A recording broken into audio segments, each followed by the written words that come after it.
Welcome to a Nerdie Sports Podcast. I'm your host, Tim, and joining me, as always, is my co-host, Scotty. Yes, that's your host today. Yes, thank you for the invite.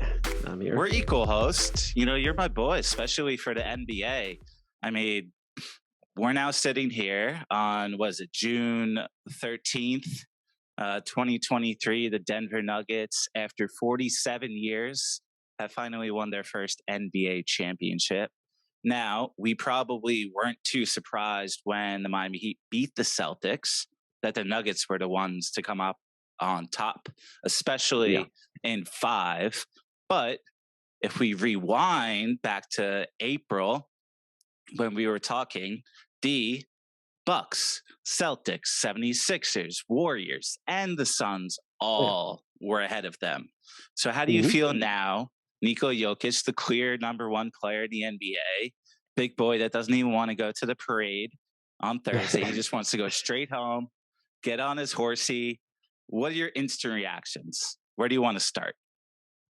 Let's start with the Nuggets. We'll start with the happier side, like the winning team, because I don't want to take anything away from them. A lot of people I feel like are going to be like, oh, well, we knew they'd beat the Heat and all that stuff. But, I don't want to take. They were a dominant playoff team. They went 16-4.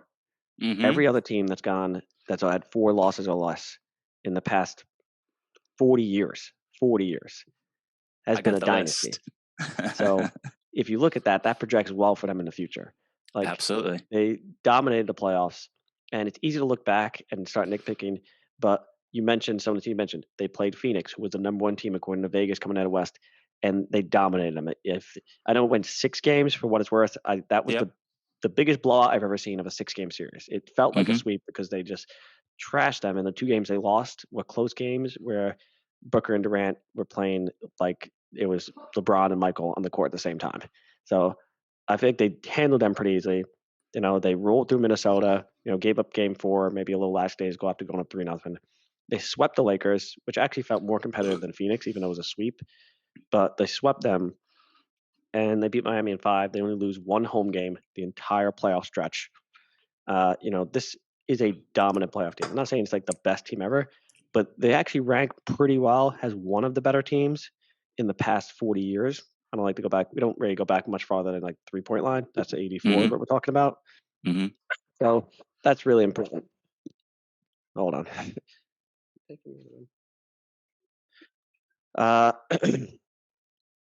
So like I want to give Denver really credit here. And I also, in a way, want to not take away from Miami, because even though they got beat pretty bad is what it feels like in the end, like Denver swept the Lakers, like I said, they crushed Phoenix, open order first round Minnesota. So I don't think it, like, in your immediate reaction might be like, oh, Miami's not that good. Or was Denver just really good? Like, underrated. We didn't give them enough credit. Probably because of a disappointing playoffs, maybe last year after being, or the year before, when we were a little hesitant. But they were a great team. And I'm really happy for Jokic. He gets his flowers. A lot of people gave him flowers already, but now he can take that weight off his shoulder. It reminds me, you can look at LeBron, you can go to Jordan before that. I'm not saying he's in that category, but it's so much nicer when you have a great player, Hall of Fame type player, an all-time player great. If they can get that championship off their shoulder, so they can almost like, take a breath. Like, that Giannis just a few years ago before he won, we started to question, like, oh, yeah, but he doesn't have the ring. We do that. We get a player. The first couple of years, we celebrate them. They become a superstar. And then once they become a superstar, we give them maybe 2 years of superstarism. And we say, where's your ring? You don't have a ring? You're not any good. So it's nice that he could take that off his shoulder. He can relax. He doesn't have to worry about the constant questions that maybe Embiid has, Harden has, some of these other players. He can say, okay, I'm a championship. Now I can just roll, and nobody can question, like, oh, you have everything but this. He can really go down as, at this point, I think he'd have to be an undisputed best player in the league right now. And that's a trophy by itself to have. I mean, we've only had less than a dozen of those over the history of the NBA. So even to hold that title, if he even holds it for 1 year, is like a big deal. Yeah. I think there's so many threads we could go down right now, whether it's Jamal Murray's injury history, missing literally 555 days because of a torn ACL back in April 2021. That's tough. If you look down at their list of players that were playing last year just for the Nuggets, like you had Jeff Green as one of their biggest minutes per game guys. You had, Will Barton was number two. You know, it was wild. Bones highlights like Jokic doesn't give me the ball enough. I want to get on another team. Good for you, man. Ish Smith can take your role. He's happy to get his first title after 13 years with 13 teams. Jeff Green, 15 years, 12 teams, finally gets a championship. Aaron Gordon was the best player on the Magic and isn't the number one leading scorer type of guy. Even though in game 4 he became that guy, but that's not what his role is. This team is historically great, potentially. Maybe they got robbed, and Jokic specifically, I want to focus on him. This is a man that averages a triple double, and we don't even blink. I just expect it. I think he had 16. Like, it was just insane. So going back to your dynasty conversation there, it was the 2017 Warriors were 16-1. 2007 Spurs were 16-4.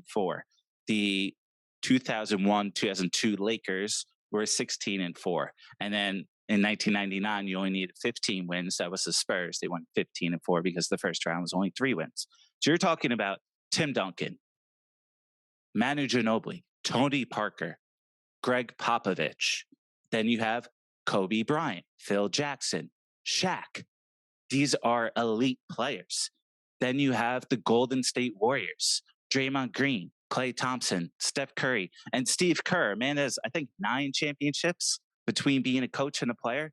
Between Pat Riley, Greg Popovich, and Steve Kerr, Eric Spoelstra's in that category. So maybe, Jimmy Butler could be that guy eventually. And that links to another thread where we were talking a few podcasts ago about Jimmy Butler being the 30th overall pick. And then we were trying to figure out who was the best second round pick ever. And it didn't come to my mind that Nikola Jokic was a second round pick. And that's very likely why it's taken us so long to give him his flowers, because we're like doubting. Are these just Russell Westbrook triple double numbers where it's just stat padding? But I think, if you look at the guys, they're literally the opposite type of players, the opposite type of people. Russell Westbrook's an LA guy, a flashy guy. Nikola Jokic doesn't even want to wait 3 days to celebrate. Doesn't even want to wait. All he wants to do is give kudos to his team. And the number one thing that really shined out to me last night was the Denver Nuggets won the championship. Jimmy Butler's walking off the court. And the first thing Nikola Jokic does is celebrate congratulate or give kudos to Kevin Love. Bam. All the Miami Heat players. He went up to all of them before celebrating with his team. And when he got the MVP trophy, barely wanted to touch it. And when he was sitting in the locker room drinking those Michelob Ultras, he looked like he was just this awkward guy at a party that knows nobody. He's the MVP of the team. He is the leader of the team, but he doesn't want any of the light. And honestly, none of these guys really do. Aaron Gordon was dancing around like he's J.R. Smith with his shirt off, through the streets of Denver. But he's definitely not this flashy kind of guy. It's not a situation where LeBron James wins it for Cleveland and is crying and bawling his eyes out. I'm sure this is something Nikola Jokic wanted to do, but when everybody's constantly saying oh, what else does he have to prove? Manchester City won, the Champions League title, and they won the treble, which is Champions League title, Premier League title, and FA Cup. So Pep Guardiola is the first guy since, Manchester United to do that. That's a historic, relevant thing. And everybody's like, okay, what else does he have to prove? Why doesn't he just do a Ted Lasso thing and come and coach the New York Giants in American Football League? I know I'm going all over the place here, but it really grinds my gears when people are constantly trying to project what somebody wants from their life. And I love when a guy like Nikola Jokic comes in and it's look, I'm going to be me. I don't want this limelight. He's almost like a Bill Belichick type of guy where he's going to be super boring at the press conference, even though we find his quirky humor now appealing, likely because he's successful. And once you get that championship, once you're the number one of 30 teams, we finally give you those flowers. but he doesn't care about that. And Jimmy Butler's also that kind of guy, also a different type of personality, but he doesn't even want to go to the Hall of Fame ceremony if he becomes a Hall of Famer. You know, somebody interviewed him the other day and was like, "Hey, Dwayne Wade's going to be a Hall of Famer. Do you ever project you will be a Hall of Famer? What would you do when you do that?" He's like, "I don't care about that. I'm about team victory, team victory." And that's a Nikola Jokic type of guy. He doesn't care about these MVP awards. Joel Embiid was blasting on Twitter for years over years over years, and he finally got it. Good for him. I wanted to bring up one thing though, and then we'll go back to Nikola Jokic, and I'll flip it to you. Joel Embiid, people were saying was going to be the player of like the best player to the league type of thing, right? The Ringer still has him as number 4. I think is absolutely insane. Going into the season, it was in my eyes Jokic, Steph, Giannis, KD, top 4, and I wanted to see what those boys would do. KD had a wild year going from your Brooklyn Nets to the Suns, and we can't really diminish him. I'm curious. Well, I think this will be honestly a multiple part podcast, depending on how much time you got. There's so many things we could talk about. Plus, we took a week off for our birthdays. By the way, Nerdy Sports audience, like Scotty and I, like our birthdays are on June 6th for Scotty and June 7th for mine. And we're a week later today. So we were both on vacation last week. So thank you for being patient. Thank you for coming back and joining us today. And I'm a little under the weather today, just to be full disclosure, but I think it's apropos, still wearing the red for my Miami Heat. I think, Jimmy Butler was absolutely god awful in that last minute, and I'm trying to power through like he tries to power through. But can we just get that boy some Damian Lillard? That's all I have to say. But what was I saying, Scotty? We were talking about Joel Embiid, and then I'm going to flip it to you, and you can talk about whatever you want. So Joel Embiid, Game 7 versus Celtics, 15 points, 8 rebounds, mediocre. Every single coach, including Doc Rivers, now that he's fired, he was on the Bill Simmons podcast literally yesterday talking about the Denver Nuggets championship. He said it was extremely hard to coach James Harden. Yeah. Specifically because of his inability to run like Steph Curry, his inability to get off the ball, move around, and get the ball back. It takes a lot of effort to go time over time over time. And we saw that with Jimmy Butler. And that's why I ranted a little bit about Jimmy Butler, where he went 13 points in a row, but then that last minute, he had zero energy, literally nothing, couldn't give any inch more. But our boy, Joel Embiid, 15-8 in Game 7, while Tatum had 51, 13 rebounds, 5 assists, 2 steals, absolute monster of a game. That's an elite player. Jason Tatum may be top 5. Joel Embiid's barely top 10. The Ringers got to adjust their rankings, starting with Jamal Murray. Give that man some flowers and lower Joel Embiid a little bit here. But Scotty, I want to flip it to you. I just went off on a rant like I always do. Talk about whatever you want, whether it's Nikola Jokic, Jamal Murray, or anybody you want to talk about. Take the runs. All right. Honestly, I think you're being a little hard on Joel. Just a little bit. All right, go. Fine. There's a moment, because I think that you have to say he's had Doc Rivers, who went from a really popular coach coming from Boston to now he's getting a reputation. He's more of a choker. Sorry, I don't want to be mean, but I disagree with a little bit there. But it's okay. And go ahead. I think it'd be harder for you to disagree then with the whole James Harden's playoff reputation. I do think that's a tough one. And look how good Jokic is. We're all saying he's the best player in the NBA. That he had trouble last year without Jamal Murray. You need a second player. And I feel like the Harden Embiid thing just doesn't work. So, and finally, I'll give him a little more credit. Remember, he did injure his knee against Brooklyn, so he was not 100% in this series. That being said, where I'll agree with you is if you look at his playoff career, his numbers tend to go down. Like not like Harden down, but his numbers take a dip. Where you look at, Jimmy Butler is the best example of a player that takes it up a notch. There's really no direct comparison of a player like him that I could think of, where it's like regular season he's good, but he's just a good player, and then the playoffs come, and suddenly it's like, oh, is he top 3 maybe or something? It's something crazy. Although I think, funny enough, I think you could see a little bit of Jimmy Butler and Jamal Murray. You look at his regular season stats to his playoff stats. There's a Hmm. little bit there, not as drastic, but he takes it up. His regular season stats, off the top of my head, I think he's about 20.6 assists in the playoffs. He was doing 26 and 7. It's a pretty big upgrade. That's And in the exactly it. finals, he was doing I think 21 and 10, which by Hmm. the way has only been done by Michael Jordan, Magic Johnson, and LeBron James. Those are the only other three players that have ever done a finals 2010. 20 points, Potentially 10 the assists. top That's all I three got. players ever. Yeah. So, like, if you look at it, it's not as quite as drastic, but he's on the path. Like we like to look at paths. If he continues, and remember in the bubble, I think it was where he was dropping 40 dimes, like a couple times.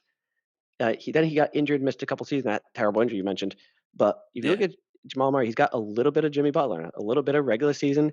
He's good, solid player, should be an all star, even though he Hmm. hasn't yet, ironically. And then Yeah. it's like in the playoffs, standing like, oh, is this guy like top 15, maybe better? Yeah. So I see a little bit in there, and that's what you want a player because you want a Jamal Murray the same way you want Jimmy Butler. You'd really rather have the player that comes to playoffs becomes better than the James Harden player, the guy that gets to the playoffs and their stats dip. Because this is the NBA. We all know in the regular season, there's about 20 games for each team, if not more, where it's like in Orlando on a Thursday in January, nobody's watching, and you have a random player drop 40. Like it just happens. We know it is the NBA. We all know it's no secret. Players take nights off, whether it be Yep. either resting or just kind of half-assing it. They could be, they got the what they call it, the South Beach flu sometimes. Players come down there. So the regular season, there's a lot of guys that can put 30 down easily, even guys that can drop 40. But I want to see where you are in the playoffs. So seeing that from Jamal Murray, I mean, that's an amazing sign. That's almost as good as Jokic. It's not as good. It's that you got that second guy that that can do it. And it's like I feel like Jamal Murray. Obviously, he wasn't the Finals MVP, but in some ways, he was the almost arguably the more important player. I know that sounds crazy to say because it's like you have so much focus on Jokic, and then you have this other guy that's playing at at what superstar level, above all star, like really high level, Yeah. and you just can't stop that. Like you can't stop it when there's a second guy to do that. It's like you're not prepared for that. You're putting all of your effort into stopping this Jokic, and then you have another guy that's playing like a superstar. So say his playoff stat, his final stats. The 30-point triple double was that game 3. You're like, what do you do Hmm. for that? Hmm. So Denver's a good spot. I love that. They're young. They got all their core players under contract. Their top 4 players. Aaron Gordon, I think, was actually the highest draft pick of the players, ironically, and he's like their Hmm. 3 or 4, depending on how you feel about Michael Porter Jr. He said his shot was broken, Well, but he doesn't care because he got a ring. yeah. I mean, Michael Porter Jr. literally has a rod in his back, and people were saying in 2018 he could never play again.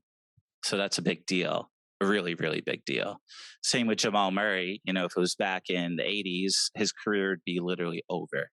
He was crying to Mike Malone and being like, "Hey, are you guys going to get rid of me? Are you going to trade me? Thank you for believing me. Thank you for continuing to believe that I had the heart of a lion." Like, this is a well balanced team. You have Jamal Murray, who at plus 18,000 odds to lead the series in assist. Nikola Jokic was minus 20,000. So for all those people that threw $10 on that, good for you. Jamal Murray stepped up a notch. The most frustrating thing as a Miami Heat fan was when Nikola Jokic was on the bench. And then all of a sudden, instead of double teaming Jamal Murray like they did when Nikola Jokic was on the court because they were afraid of that pick and roll offensive game, all of a sudden they guard him straight up. And Miami doesn't have the players for that. They don't have anybody for that. Like Jimmy Butler can't be your ball handler, your elite scorer, and your elite defender. Denver, their elite scorer is Jokic and Murray, depending on who's there. Their elite defender, at least on Jimmy Butler, was Aaron Gordon. And their elite ball handler, once again, was either Murray or Jokic, depending on who needed it. You have diversity. Miami has Gabe Vincent. Good for you. But like the second he got a sick pick, like Jokic, it was when it was 10-6.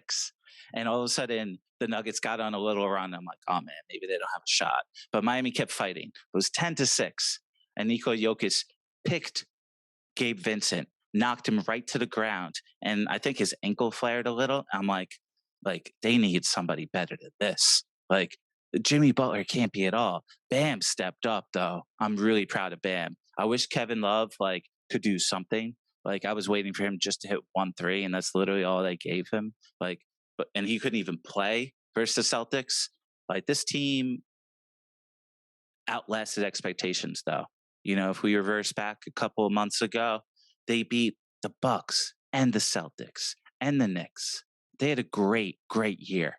Jimmy Butler's not going to consider this a great year, at least today, but he should be damn proud of himself. He gave his absolute all, and he turned into an elite Michael Jordan-like player versus the Bucks. And then he didn't have it after he got his ankle injury, but they were still there, and they got everything out of these players. They needed 25 threes a night, though. They needed everything. And last night, what was it? Yeah, 9 for 35. That's not going to do it. And it's okay. They still only lost by 5, you know? It's not that bad. Everybody's like, they need Damian Lillard. And I agree. I would like Damian Lillard. I'll happily give up Duncan Robinson and Gabe Vincent and Max Strus and a bunch of undrafted players. Once again, talking about expectations. You know, when you're undrafted, we have zero expectations for you. So we want to give you all your flowers, and it's going to be a Miami Heat-like way to capitalize on Caleb Martin's MVP-like performance versus Celtics and potentially ship him off. And I wouldn't be surprised if they did like a 4-player, 3-pick for Damian Lillard type of deal. But hopefully he, you know, acts like Carmelo Anthony going from the Nuggets to the Knicks and was like, look, I want to go there. I don't care what you're going to do. Fleece this whole team, you know? Actually, that's the exact opposite of what I want to do. Sorry, but yeah, you want not that. You want or like that's wait the exact free agency. opposite. I'm sorry. That's what I meant. But yeah, man, I'm damn proud of Jimmy. It was just really frustrating, especially after last year, where they were 1 3-pointer away in Game 7 versus the Boston Celtics for going to the NBA Finals. And then once again, they kind of ended like that again. It was the last minute where he missed that. He was going to the basket. He gets locked up, and then he takes forever to pitch it out to the outside. But it was Denver's elite defense. They were there for that. They knew passing lanes. They had elite defense. And if you circle back 1 year ago, another kudos to Nikola Jokic with the Will Barton, Aaron Gordon, Monte Morris, Michael Porter Jr., Austin Rivers team. They were the 6th most efficient offense in the game without Murray. You add Murray, potentially top 15 guys you mentioned. You add role players like Bruce Brown. You know about Bruce Brown as a Nets fan. Like that boy, all you need for these guys is guys that could cut and hit threes. If you're actually giving effort, and it's easy to give effort when you know you're going to get the ball. Austin Rivers talks about it where he's like, I missed the easiest layup of my life because Jokic gave me some incredible pass, and he was surprised. He's like, oh my God, it's in my hands. I got the easiest layup of my life, and he missed it just because he was shocked. But if you know every time you give effort, there's a high probability of you getting the ball, damn straight, you're going to hustle a little bit harder, right? For sure. And I'll go back to toward the beginning of what you were saying, which was that when you have Murray and Jokic, they never sit them both at the same time unless something crazy happens. They're both in foul trouble or they're like up a ton. So you always have a strong playmaker. So the ball is always moving. It never dies. You know, some teams you take the point guard off and it's like the bench comes in and the ball kind of dies. The ball is always moving. So you're talking about players cutting, Bruce Brown, Gordon, whoever, and there's always ball movement. There's always somebody that could distribute. You know, that's just such an advantage that very few teams have, if any. You know, it reminds me of like when LeBron was younger and he's still a great passer, but you could have a point guard and LeBron. You have multiple passers. Not a lot of teams that can do that. You know, a lot of people, you mentioned Joel Embiid, consider him a great passing center. He averages 4 assists a game. Jokic averaged a triple double in the playoffs and ended with like just under 10 on the regular season. So over double up by comparison. And Embiid is a pretty good passer. Like I'm not even taking like a bad passing center. But that's it. You know, that's just you're comparing to Nikola thing. Jokic, the best player in the game. A guy who's averaging 30, 12, and 7 in the finals. Yeah, it's it's one of those 14, things where it's like 30, 14, and 7. 30, you 14, and 7 on 58% shooting in the finals. And he led the playoffs with 600 points, 269 rebounds, 190 assists. First player in NBA history ever to do that, leading points, rebounds, and assists throughout the playoffs. Sorry for cutting you off. Yeah, and you said ever. That's ever. That's LeBron, Kobe, Jordan, Kareem, whoever. That's ever. You really got to soak that in. That it's a crazy impressive stat. For Miami, I feel like they, I feel like everything matters. And I'm not saying it was their fault that they had like a tough regular season injuries, but I do feel like you have to wonder because I do feel like you could make a very strong argument that they were truly the second best team in the NBA, not just a lucky team. Mm-hmm. And but I do feel like by the finals, it just looked like, but it could have been just the Knicks injury, but I also think it's minutes compound. It mattered they had to play. And I think it looked like the whole team was starting to feel gassed. Jimmy certainly looked gassed, like they were just running on fumes. Add that Denver altitude, if you will, and they looked like they didn't have their legs. You look at the amount of missed shots from 3-pointer. Yep, It's 9 for like 35, as I they said they were before. just exhausted. You Awful. have to wonder where Mhm. Denver, they basically got the rest the last 2 weeks of the regular season. They were so Mhm. rested, so ready to go. Eric Spoelstra did such an amazing job in Miami, but it just looked like they were running a marathon and they were on mile 24 and they were just gassed. They just couldn't run anymore. Where Denver looked like they were running a relay, where they were just passing a baton to the next guy. I'd be like, okay, you run the next mile. You run the next mile. They looked so fresh. It looked crazy. I'm like, one team just looks like they're not even tired at all. The other team is literally like holding their pants, like Yeah. tired, gasping. That's what it looked like for Jimmy. Like he put in this great flurry, and then that was it. It's like, okay, I'm done. I'm tapped out. I got nothing left. Mm-hmm. It's tough to watch. Going back, we didn't cover game 4 as much because we were off. Look at the last couple games. What do we got here? We got Vincent and Struess, Gabe Vincent and Max Struess. They were combined 3 for 27 from 3 in games 3, 4, and 5. In games 3, 4, and 5 combined. Like, that's crazy. It's like 10%.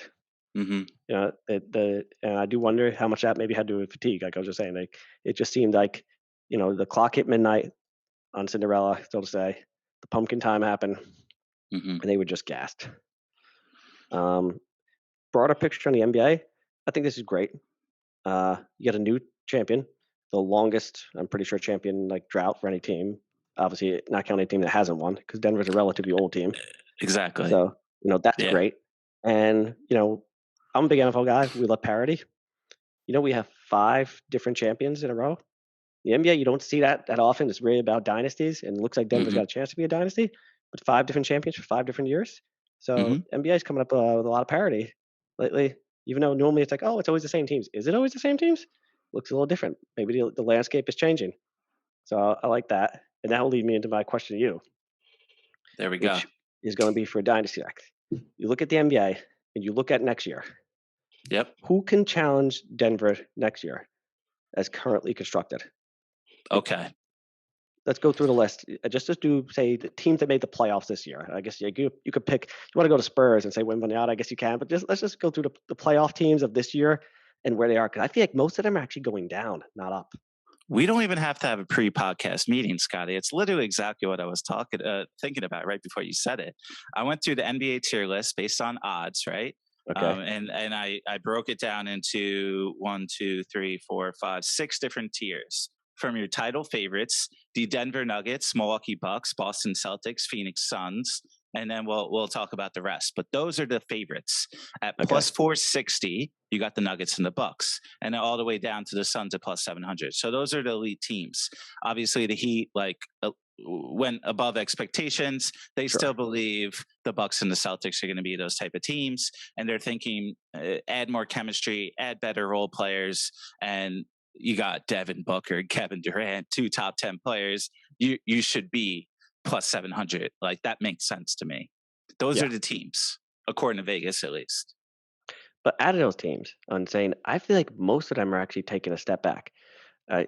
We have let's look at the conference finals, for example. Okay, so we have the Bucks Lakers. Got a new coach. The Celtics got a new coach. The Suns got a new coach. Okay, so we have new All coaches. of them. Those could be issues. Some of them some people say, oh, it could be a positive, but you know what? It always takes a year or so of chemistry. And if you start looking at the teams themselves, does Boston look like they're on the right path, or if anything, you could argue going backwards? I'm saying it has constructed. You could project trades, but let's not even get into trades. Boston Yeah, doesn't look like they're getting any better. We have Milwaukee. Do they look like they're getting better? Some people forget that they're actually a much older team because we think of yeah, Giannis, but the team itself looks a little older, new coach, chemistry, and the way Giannis ended the season was yeah. like looking scared of the ball was a little scary as a Milwaukee if you're a Milwaukee fan. So I feel like they're Now, actually pulling backwards. now Denver did lose in the first round last year, but as we mentioned, their team had Will Barton as the number 2 guy. Like, come Yeah. on, So you I know. think Denver's a favorite. You look at who else is like top teams. So I think Milwaukee's going backwards a little bit. I'd say So, Boston going backwards a little bit. Philly going backwards. mhm. The Lakers, So are the next arguably most tier, competitive, but they're old, the injury next tier is prone. the contenders. You got the Golden State Warriors at plus 1200, the 76ers and the Lakers at plus 1500. So those are those next 3 teams. Once again, age. They're probably getting rid of Harden from the 76ers. We Yeah. already talked about Joel Embiid. Once again, age again with Steph Curry, LeBron James, Anthony Davis is going to be a brittle 30-year-old type of deal. Like, that guy's not ready. And then you got the Yeah. lawn shots, which is a bigger list. You got the Cavs, Clippers, Heat, Mavericks, Grizzlies, Pelicans. A ton of turmoil outside of Okay. Miami. Yeah. Like you look at those teams, look at like the number 2 seed was Memphis. Okay, they got issues up and down. I don't think I mentioned Phoenix quickly before. I'll quickly top on those. Go back, That yeah. team is not working as is. Like right now, it looks like they're going backwards. You could project. Hopefully, they have a chance if they can get the right bench. KD's become injury prone. They don't got a deep enough bench. What's happening with Chris Paul? So they look like they're pulling back. The only Hmm. teams I see that are actually getting better aren't good enough. Like I could project the Kings will be better, but they're not going to be good enough, right? And if I look, so the majority of the teams are going backwards when Denver's actually should be better next year. They're going to keep their entire team another year. Most of their players are young in their prime. They could actually get better. Like Jamal Murray could ascend. Jokic, if possible, could get better. As far as he's not, his NBA prime is just starting right now. NBA prime is roughly like 26 to 30, something like that. So these guys all getting better, and all of their contenders are either old, injury prone, have new coaches, or missing something. Basically, the only team getting better to me, I could see Sacramento get better. I'd like to see Dallas get better, but they're so Mm, far down that better for them is like, oh, cool, we'll make it to the second round. Okay, that's good. It's a step, but they're too far away. Golden State. Steph played an amazing year, arguably his best year ever, it personally. was, yeah. Yeah. But again, the idea that he's going to get better at his age, best case scenario, he plays the same level with Clay looking like he's taking a step back. Draymond Green looked like he's taking a step back. Jordan Poole issues, like that team's not Hmm. getting better, and they couldn't get past the second round. Memphis was a 2 seed. That team has all sorts of issues that would take an entire podcast. So that team's not competitive. Phoenix has no depth, and KD is injury prone. I'll just stick on the West for now. So I'm going in order of 2 seed, 3 seed, 4 seed. You start going down the list. 5 seed Clippers, don't even start. I don't want to hear it. What with Kawhi's injury and stuff. Thank 6 seed, like God. I said, Sacramento a little better, but too far away. 7 seed the Lakers. I would say in a vacuum, the Lakers are the closest in the West to me as far as competing Hmm. with Denver, but huge ifs as far as LeBron, another year older. He's starting to get injury prone. He was never injury prone, and he only has now his later age. He's starting to get it. Anthony Davis injury prone. So what's going on there? I bring them up only because they had the best record in the West after the All Star break, so they're actually better than a 7 seed in my mind. But so many issues there. Drop to 8 seed Minnesota, not worth talking about. That's the West right there. Really, nobody as is to me can challenge Denver. They crushed Phoenix. They swept the Lakers, and those two would be the next two in my order. So as is constructed pre-trade, nobody can challenge Denver in the West. You go to the East, I'd say Milwaukee has the best chance of challenging them, and I would still pick Denver if they were playing each other now. And I think Milwaukee's the only team that can strongly challenge Denver. Miami, I think, is way better in their record, so I would count them as like a top 3 in the East. But we just saw the matchup; it doesn't work. Mm. I wouldn't trust Boston in the finals, coaching issues and whatnot. And I don't see how Philly. I'd like to see Philly get out of second round before I even talk about them. So you look at the entire NBA. I think the Bucks are the only team, and only out of respect to Giannis, that I would at least say would be have a shot. Otherwise, Denver looks like the prohibitive favorite. Not just a favorite, but prohibitive favorite. Mentioning how they went 16-4 in the playoffs, and they should be on track. No injuries or whatnot, stuff like that. They should be on track to possibly start a dynasty. Absolutely agree, Scotty. I think we're just heating up right now. Let's come back for a part 2 and talk about this a little bit more.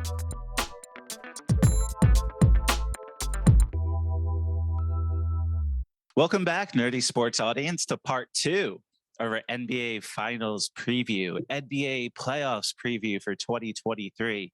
In part 1, we talked a little bit, of course, about Nikola Jokic and the Denver Nuggets winning their first title in their 47 years of their NBA franchise.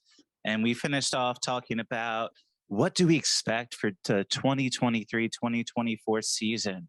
With just 1 week away, Scotty and I were breaking down a little bit of the potential contenders, the Phoenix Suns being at the top of the list, and we'll get right back to it. So yeah, I mean, we were basically saying that at the top of the list we have the Celtics, the Bucks, and the Suns, as well as the Nuggets. So after Game 4, I was convinced the Nuggets were going to win. And I was thinking, as was the rest of the world, I'm not like on an island here, but I was like, all right, it's done. And then all of a sudden, game tip hit. And as a fan, I got a little bit of hope, but that quickly got taken away. But the Miami Heat always stick around, like good for them. But anyway, we definitely gave them some kudos in part 1. Let's give more kudos to Nikola Jokic, though. Let's give him some more flowers. This is a team, as we mentioned in part 1, is competing with the Warriors, the Spurs, and the Lakers in the last 15 years as the only teams who have been 16-4 or better in the playoffs. That's elite company. You also mentioned that Jamal Murray has stats equal to LeBron James, Magic Johnson, and Michael Jordan, the greatest players of all time. Now, maybe Jamal Murray is not one of those greatest players of all time, but he's pretty damn good. He's at least smart, and he's been through adversity. And then Nikola Jokic, second-round pick, a man that was a fat boy, drinking 3 liters of Coke a day, not taking his fitness seriously. Luka Doncic, please. Walk up. I saw a picture of him. He's looking a little better, though. I'm sure he is. Ben Simmons got pecs too, baby. So I don't. That doesn't help necessarily. I don't believe any summer workout clips. Zion has some sick dunks. Give me 30 games in the playoffs. That's what. Or that's crazy. That's not possible. Obviously, we just mentioned 20 is all you need. Give me playoff time. Sorry, I'm still a little sick for sure. Sorry, Nerdy Sports audience. But what am I saying? So at the end of Game 4. I was like, this is not only a team that's going to win this year, I'm pretty convinced they're going to win next year. And I started doing research, just like you were saying. And once again, we're on the same page. There's a reason we're friends. It may be a Gemini thing. Who knows? I don't believe in those horoscope stuff. But you know what? Sure. There's 365 I don't believe in me, days. We're only 1 day apart. There's something there. There's something there. So yeah, I mean, I'm pretty convinced. There's recency bias, of course, but when you have the best player in the world and a good coach like Mike Malone's finally proven, he's not a Mike Budenholzer. He's not a guy where like, is this a one-off? Like, is this a Giannis scores 50, and wins the title type of thing? Like, no. Honestly, Nikola Jokic had his worst game, at least assist-wise, of the entire playoffs. And the most frustrating thing, as I mentioned in part 1 again, when he's on the bench, they were better. Like, what the fuck, guys? Like, come on. Like, you can't make this work. Like, capitalize on Jokic being out. Even when Spoelstra did his magic and kept Jimmy Butler and Bam on the court, so you have Jimmy Butler and Bam on the court, Nikola Jokic off the court, and somehow you're losing the lead every single time, game over game over game. That's not how you win. They're going to be back next year. I'm convinced the Heat are not a long shot. They're not in that Cavs, Clippers, Mavericks, Grizzlies category. Absolute disrespect, but I'm fine. They were disrespected this year too. I'm fine with it. Let's go Heat. They're going to be back next year. But the Bucks, the Celtics, and the Suns, all with new head coaches, all with turmoil, all with something going on, trying to figure out, like, Is Chris Middleton going to be able to be healthy? Is Jaylen Brown even going to stay around? Is KD going to get hurt? It's super easy for KD to get hurt. I'm putting my money on the Nuggets. The Nuggets aren't going to be our 6th pick when we do the draft next year. That's all I know, unless something happens in the regular season. But this team's ready to go. And they could easily add somebody like Seth Curry, who would be perfect on this team. Like, who wouldn't want to play with Jokic, especially now? They're ready for greatness. What do you have to say?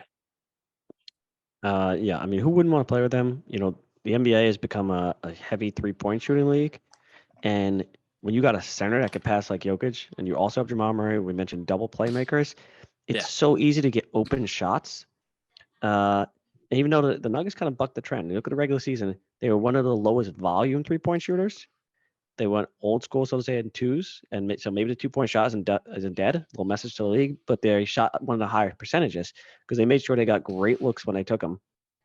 As of the regular season, ironically, the last game here, they shoot terrible from 3, terrible from the foul line, and still win, and that just shows you how good they are. Like they were able to beat Miami, doing terrible 3-point shooting, terrible foul shooting, and they still win. Yeah, you know, I think you have to put them as a favorite. It's funny because you mentioned we picked them as the number 6th team to most likely to win just at the start of the playoffs. So, you know, obviously, I guess, you know, we were in a category that I think other people were definitely in of like, I got to see it first, you know, show me first. I've been shown, you know, I feel like, you know, I drank the Kool-Aid. I've seen the light. I'm buying all in here on Denver. I definitely think they have to be the heavy favorites next year. I'm all in on them. You know, I mean, they don't need anything. They got all their players in the contract and they don't need anything else. Every other team seems like they either need something or they took a step back or they have a new coach. There's questions for everybody else. For Denver, it's just answers. It's what is the question? Who's the best player? Denver has the best player. Who has the best combo? You can make an argument Denver has the best combo because combos. Well, just let me finish here. No. Go. Okay. So, it's off the top of my head without even reading off combos. Does Denver have the best combo? I'm leaning toward yes, and there's a reason why. Because combos aren't just strictly talent. This isn't just like give me. You want talent? Look at Luka and Kyrie. That worked out well, right? No. Combos is also about fitting. I want a burger and fries. I'm not saying I want 2 burgers. It's got to fit well.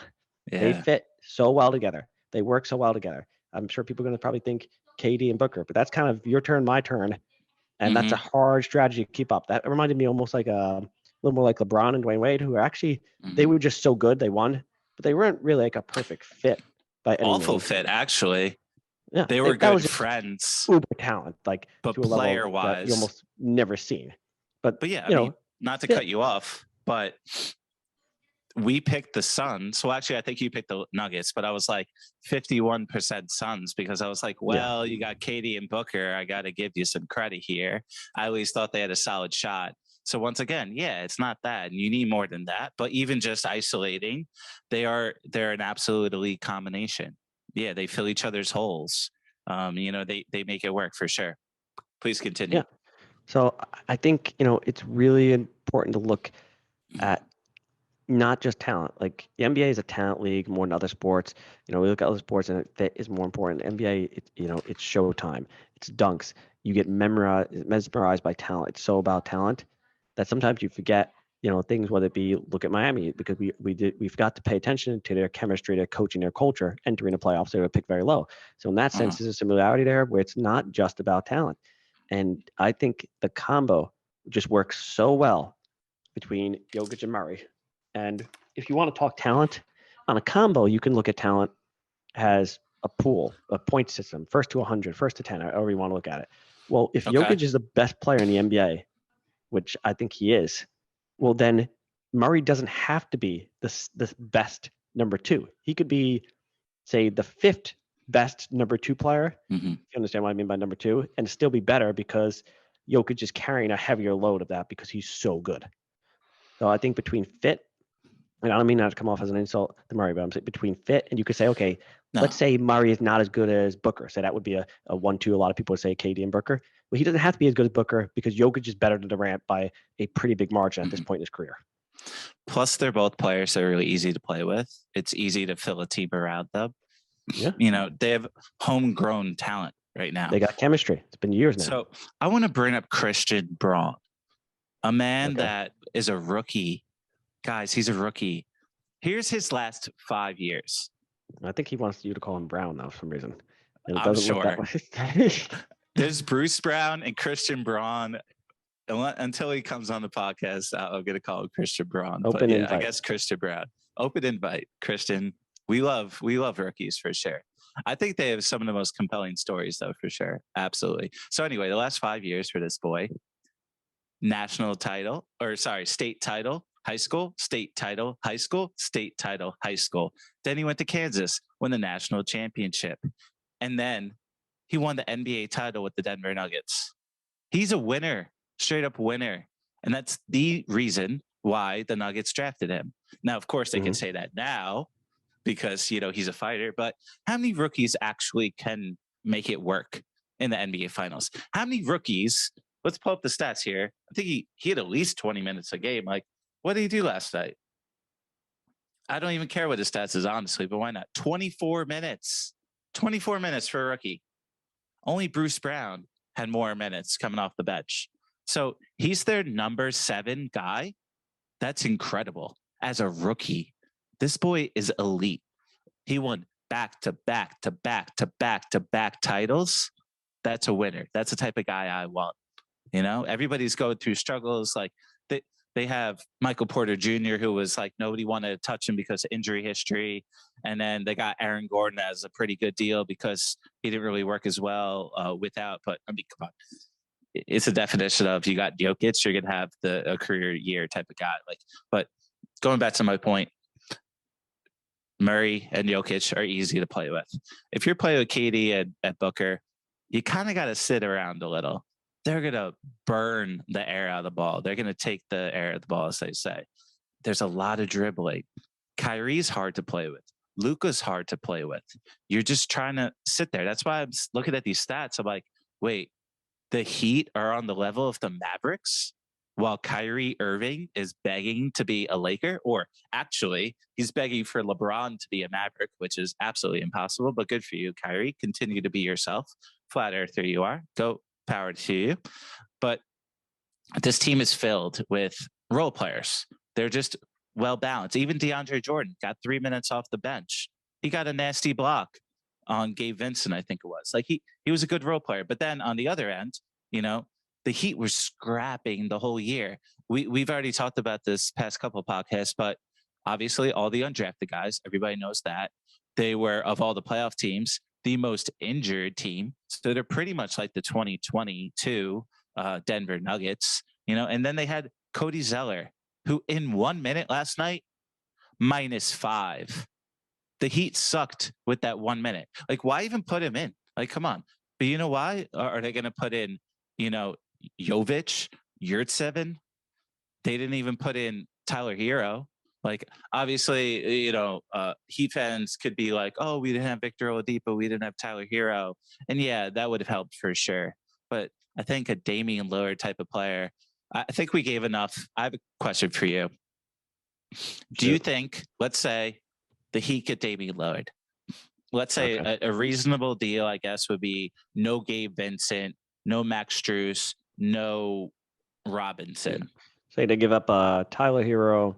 Sure, that makes more sense, actually. Yeah. Say Hero, a bunch of picks, and maybe if they had to, one of the players you just mentioned, but they could keep most of their shooters. I hope they could keep somebody. Like, I guess I'm answering my question for myself, but you got Jimmy, you got Bam, you got Damian Lillard. Like, most people are like, oh, that's amazing. Yeah. But we've already said on the opposite end, Denver, you need role players. You need these guys to fit. Bruce Brown helped them win a championship. He's almost equally valuable. Like obviously Nikola Jokic got the MVP, but Michael Porter Jr. had a sick game after sucking, most of the series, but he was 16 and 13 tonight. 16 points, 13 rebounds with a guy with a rod in his back. Like, he did pretty damn good. Aaron Gordon locked up Jimmy Butler, could have got MVP, status type of player, and Andre Iguodala type of MVP. We've already talked about Murray. I think we talked about the Denver Nuggets a lot. Let's close out with the Heat. What do you think they can do? Let's say they get Damian Lillard, and is this a good random thing trade? Okay, say they trade Tyler Hero, and say they have to give up Caleb Martin and then a bunch of picks. Mm-hmm. Right. I You think have to do that it. Miami team, they still got Gabe Vincent, they still got Strus, they still got Duncan Robinson, they got Jimmy, they got Bam. I think that team, I don't think Vegas would give them enough respect because Vegas just They doesn't like won't. Miami. But ignoring Vegas, I would think that they're the best team in the East. Yeah. And because of a rock, paper, scissors. And what I mean by that is, I would think the best team, say record-wise, probably the number one seed, still goes to Milwaukee. But Miami matches up really well with Milwaukee. If I'm the Bucks, I'm like, man, I hope the playoffs next year I can find a way to avoid them, and maybe I can get lucky. Maybe somebody else can take them out. I just don't think that's a good matchup for them. I could see in this situation after a trade plays out, I could see Miami being more like a 2 or 3 seed even, because you might say regular season you got to gel, and Miami thinks about the playoffs. They don't care about the regular season, so they're not going to worry about the seeding. They're going to say, okay, we got to gel, we got new players, we got to get Lillard going. So let's say Miami was like a 3 seed because they lost Mhm. some games early. I see Milwaukee being the 1 seed because that's just what they do. And then if you're Milwaukee, you don't want to face Miami because they just match up well. They put up that wall. They are the best team at like slowing Giannis down. You can't shut them down. Mhm. You could argue, is it in his head now after throwing out that ball out of bounds, like looking scared? Maybe. And I think they would have the best chance to win the East getting out of the playoffs. I don't think they would be a number one seed. When teams make big trades, they tend to take time where they're losing in the beginning. They normally open up. They have to gel. It's not uncommon for you see these big trades and teams to open up. Look at LeBron. Every time LeBron joins a new team, he like opens up like 10-10. And then the next 60 games, they kind of take off. So Mhm. I think they would be somewhere around a 3 seed, but I would actually pick them to win the East. I In this think scenario. 3C would be on the higher end, but I hear what you're saying. They're not going to be the number one overall seed type of team. Yeah. But like, I think it's still nuts how much we still are sleeping on the Nuggets. Like, obviously they're going to get their flowers today. I'm sure. I haven't watched Colin Coward's show or Nick Wright's show or anything like that. But, of course, driving to the Hamptons today, I was listening to some podcast and I put on Bill Simmons, as I already mentioned before, him talking to Doc Rivers. And I put on Zach Lowe's podcast, which he, breaks it down with Brian Windenhorst right after the game. The funny thing was when the player of scouting for the Nuggets, he's not a drinker, but he might as well have been drunk because the amount of champagne that was poured all over this guy. It was hilarious. He came over, and then some other dude that was like their 12th bet on the bad shot. I don't remember. I think he was a rookie. He was like smoking a cigar. It was a good old time. But yeah, he came over and he was like, "We got to give kudos to our player development, like other guys he was putting on. It's not just one dude, but like to go and focus on European players too." Like, we got the NBA draft coming next week, and Victor Wembanyama all of a sudden has more credit than Nikola Jokic had like 3 years ago. We're like, oh, this guy's going to be better than Kareem. It's like, whoa, pump the brakes a little bit. But that's the difference between a number one pick and then a second round pick. It takes us a while. We have to see it, Yeah. And if we give you talent, we're like, okay, we see talent. We give you some kudos like right off the bat. We give you a longer leash. And then all of a sudden, those undrafted players, like the guys in Miami, it takes us a while. But Miami doesn't care about that. They don't care about your status. They more care about your fitness. They weigh you every day. They pinch your fat. They make sure like you could run up and down the court. And they're just a good organization. I got so much faith in this team. And I think they're going to make it happen. I think my question was mainly like, is Damian Lillard going to make them a better team? And of course he is. He's absolutely elite. I hope he finally gets that. At least, I don't know. At least I hope they don't have to give up too much. The Blazers are one of those teams, going back to my tier list. The Blazers are, for some reason, in that like mid tier. The Hawks, Bulls, Nets, Blazers, Thunder, Jazz, Spurs. Really super, super long shot, but they're not the trash teams like the Rockets, Wizards, Hornets, Magic, Pistons, and Pacers.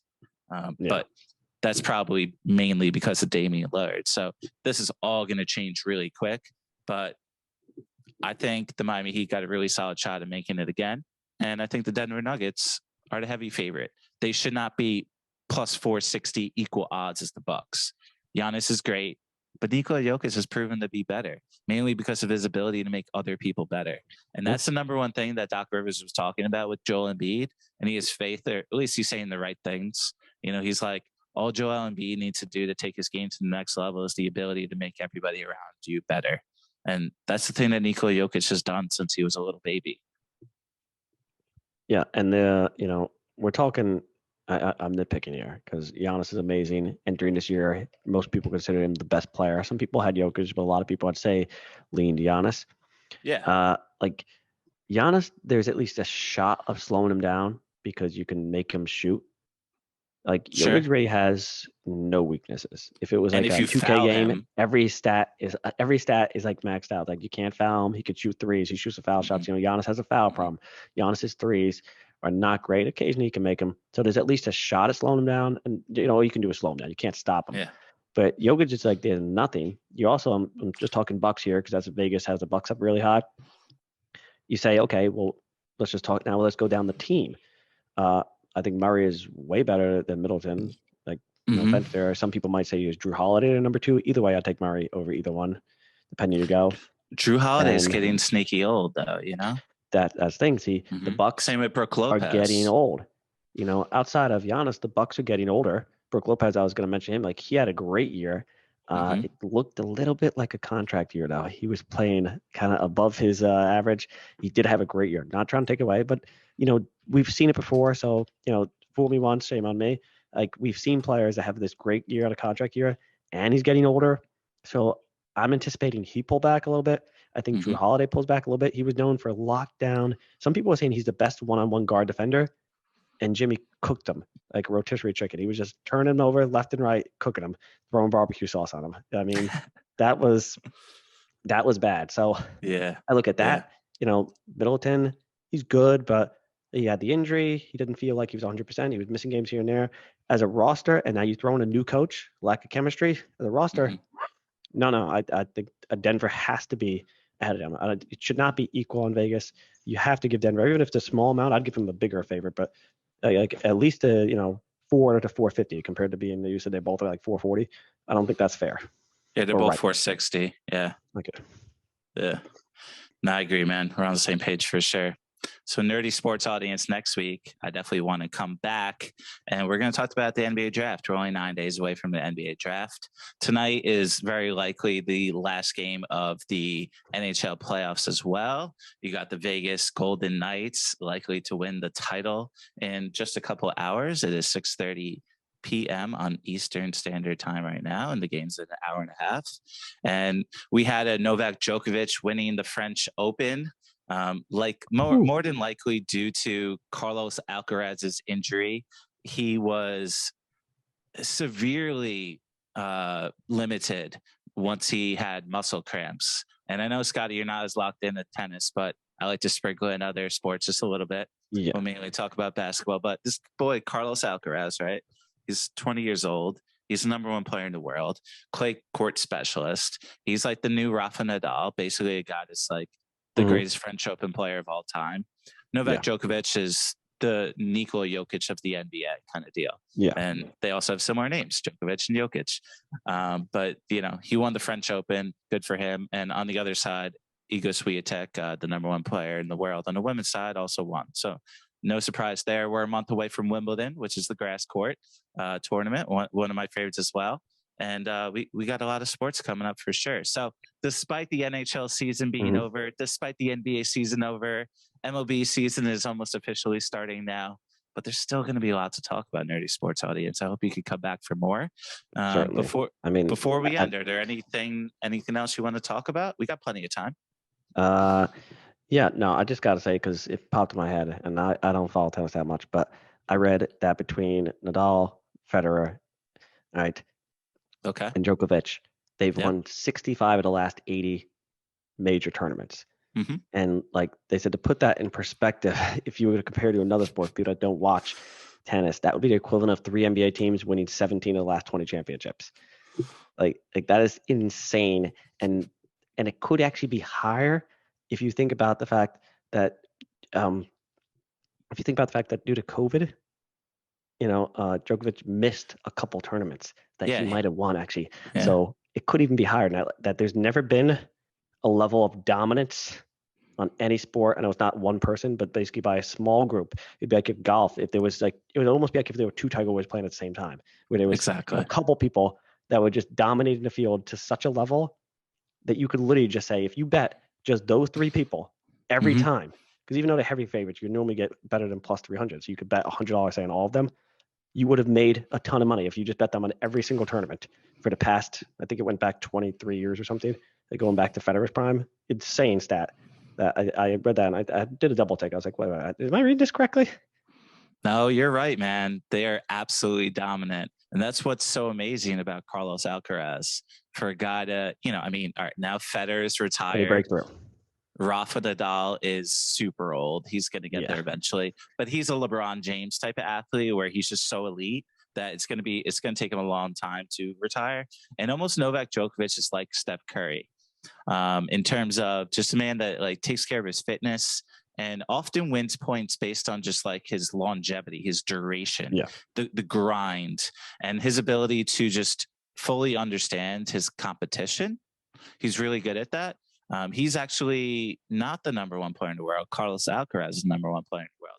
And there's also this guy, Daniil Medvedev, who's a Russian, who is super tall, super elite as well. So we got the new rising stars coming up. And there's another guy, Stefanos Tsitsipas, who one of my brother's favorites. He's a Greek freak type of thing. But, unlike Giannis, he's a little scrawnier. You can't really have guys that big play tennis. They run around a lot. These are guys that potentially can play 3, 4, 5 hours at a time. And there's nothing else. There's nobody else there for them. And that's what was so tough about Alcaraz. So it was 1-1 after 2 sets. And then early in the third set, Alcaraz just heavy cramps, and they gave him pickle juice, and it just didn't work out. It was like, I was so excited to watch the match, and then it was severely disappointing seeing what's happening. But I always want to let the Nerdy Sports audience know what's going on in the world of sports as a whole. I'm not the biggest F1 fan, but I'll try to do a little research as it comes up. And I think Scotty and I are always about the numbers and the odds, and that's why it's a nerdy sports type of thing too. So when it comes to the NBA draft, I want to give you guys a deep dive, give you some secrets, and if you're lucky enough to tune in early and find the podcast early, come back early, because we're going to give you some Easter eggs, some bets to make. We already know who's going number 1, and the top 3 is pretty locked up, but hopefully we can make you boys some money. Ladies and gentlemen, not just boys. I hope there's some ladies watching too. But as always, Scotty, keep it nerdy. Peace Out.